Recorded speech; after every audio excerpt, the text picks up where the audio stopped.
নমস্কার বন্ধুরা, সকলে কেমন আছেন? আশা করি সকলে খুব ভালো আছেন। আজকে আমি বানিয়েছি পোস্ত কাতলা। অসাধারণ একটা রেসিপি বন্ধুরা, টেস্টের কথা আর মুখে বললাম না, আপনারা একবার বানিয়ে দেখবেন।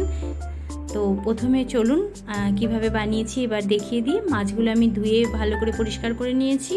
এবার হলুদ আর লবণ দিয়ে মাখিয়ে নিয়েছি। আর যা যা উপকরণ লাগবে সেগুলো এক ঝলক দেখিয়ে দিলাম। পোস্ত, আদা, রসুন, পেঁয়াজ, কাঁচা লঙ্কা, ধনে গুঁড়ো, জিরে গুঁড়ো, টমেটো।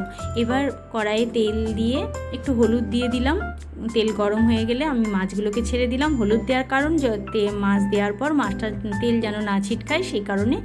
এবার ভালোভাবে মাছগুলোকে আমি একে একে ভেজে নিয়েছি। এরপর আমি এটা কিন্তু পোস্ত আজকে শিলপাটায় বেটেছি, কারণ শিলপাটায় পোস্ত বাটাটা বেশি ভালো হয়। আর মিক্সিতে দিলে আমার খুব একটা ভালো লাগে না।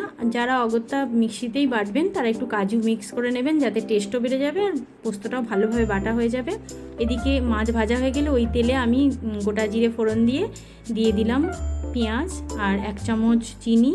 এবার আদা বাটা, রসুন বাটা, ধনে গুঁড়ো, জিরে গুঁড়ো দিয়ে দিয়েছি। একটা কাঁচা লঙ্কাও এর মধ্যে ছিল পাশে, তাই দিয়ে দিলাম। এবার টমেটোটা দিয়ে দিলাম। ভালোভাবে মশলাটা আমি কষিয়ে নিয়েছি। সব মজে গেলে ভালো মতো তখন আমি পোস্তটাকে দিয়ে দিয়েছি, পোস্ত আর কাঁচা লঙ্কা বাটাটা।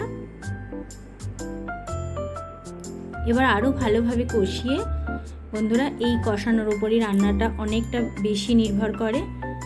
এরপর ভালোভাবে কষিয়ে যখন তেল ছেড়ে আসবে তখন দিয়ে দিলাম জল। এবার জল দিয়ে আবার একটু লবণ দিয়ে দিলাম আর মাছগুলোকে দিয়ে দিলাম এবং মিনিট 7 মতো আমি মাছগুলোকে ফুটতে দিয়েছি। এরপর দিয়ে দিলাম চিরা কাঁচা লঙ্কা আর কোচানো ধনেপাতা।